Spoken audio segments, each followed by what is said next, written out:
मरचू जंगल से लकड़ियां काटकर बाजार में बेचने गया, लेकिन उसे लकड़ियों के अच्छे दाम नहीं मिले।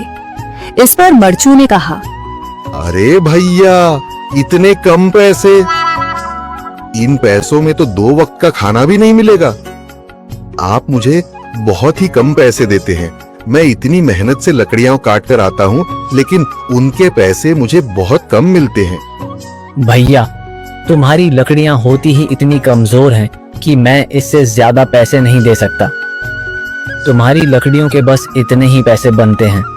अरे भैया, कुछ ज्यादा कर दो ना। वो क्या है ना कि इन पैसों का तो कुछ भी नहीं आता।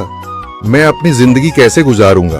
भैया, तुम जाकर अच्छी लकड़ियां लाओ, तभी इन लकड़ियों का अच्छा दाम मिल पाएगा, वरना इन लकड़ियों का तो यही दाम है। ये सुनकर मरचू बहुत ज्यादा परेशान हो गया और पैसे लेकर किराने की दुकान से सामान खरीदकर घर आ गया। घर पहुंचते ही मरचू की पत्नी सीता ने कहा, जी, सामान ले आए आप? हाँ जी, सामान ले आया हूँ।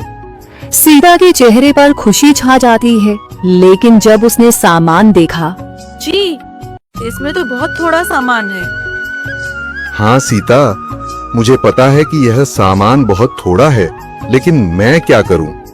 मेरे पास जितने पैसे थे, मैं उतने का ही सामान लेकर आ गया हूँ। इस तरह हमारा गुजारा कैसे हो पाएगा जी? आपको तो पता ही है कि हम कितनी मुश्किलों से गुजारा करते हैं। हाँ हाँ, मुझे पता है, लेकिन मैं कर भी क्या सकता हूँ? मेरे पास इतने पैसे ही नहीं कि हम एक अच्छी जिंदगी गुजार सकें। इतनी मेहनत कर रहा हूँ, लेकिन फिर भी मेहनत का फल नहीं मिल रहा। इतनी मेहनत से अच्छी लकड़ी काट कर आता हूँ, लेकिन मुनासिब दाम नहीं मिलता। मैं तो बहुत परेशान हूँ। क्या करूँ? कहाँ जाऊँ? अरे जी, आप परेशान न हो, आप कोई और काम देख लें। मैंने कई बार काम तलाशने की कोशिश की, पर किसी ने भी मुझे काम नहीं दिया। ये सुनकर सीता भी काफी ज्यादा परेशान हो गई। मरचू से सीता की परेशानी नहीं देखी गई। उसने अपनी पत्नी सीता से कहा, मैं फिर से जंगल की ओर जा रहा हूँ। अरे जी, अभी मत जाइए ना, वैसे भी शाम हो रही है। आप कल चले जाइएगा, अभी मत जाइए। ठीक है, अगर तुम रोक रही हो तो मैं नहीं जाता। मैं कल चला जाऊंगा। इसके बाद मरचू गांव में घूमने के लिए चला गया। तभी उसे एक आदमी मिला और उसने कहा, कहाँ जा रहे हो भैया? और सुनाओ, क्या हाल चाल है? जिंदगी कैसे गुजर रही है? अरे भैया, तुम्हें तो पता है कि लकड़ियां काटकर कैसे गुजारा होता है। हाँ भैया, तुम सही कह रहे हो। और आसपास के जंगलों में अच्छी लकड़ियां भी नहीं है। इसके लिए तो जंगल के अंदर जाना पड़ेगा। पर जंगल के अंदर तो काफी सारे जंगली जानवर होंगे। मुझे बहुत डर लगता है भैया, मैं जंगल में कैसे जाऊंगा? हाँ भैया, जंगली जानवर तो होंगे, लेकिन अच्छी लकड़ियां तो वहीं से ही मिलेंगी। ये सुनकर मरचू बहुत ज्यादा परेशान हो गया, लेकिन वह आदमी बिल्कुल ठीक कह रहा था। जंगल के किनारे की सारी लकड़ियां कट चुकी थीं। अब सिर्फ जंगल के अंदर ही अच्छी लकड़ियां बची थीं। अगली सुबह मरचू लकड़ियां काटने जंगल की ओर चल पड़ा।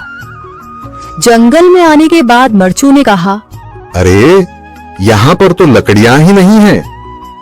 वो आदमी सही कह रहा था, लकड़ियों के लिए तो जंगल के अंदर ही जाना पड़ेगा। और जंगल के अंदर जाना क्या सही रहेगा? मुझे तो बहुत डर लग रहा है, क्योंकि वहां पर तो काफी सारे जंगली जानवर होंगे जो खतरनाक होंगे। अगर आज मैं जंगल के अंदर नहीं गया तो मैं आज घर पैसे लेकर नहीं जा सकूंगा, और फिर जब पैसे नहीं होंगे तो गुजारा कैसे होगा? मरचू जंगल के बाहर खड़ा सोचता ही रहा और फिर उसने सोचा, अरे, यहाँ पर भी कोई मजबूत पेड़ दिखाई नहीं दे रहा जिससे मैं लकड़ियां काटकर घर ले जा सकूं। लगता है और अंदर जाना पड़ेगा। यही सोचकर मरचू जंगल के अंदर चला गया।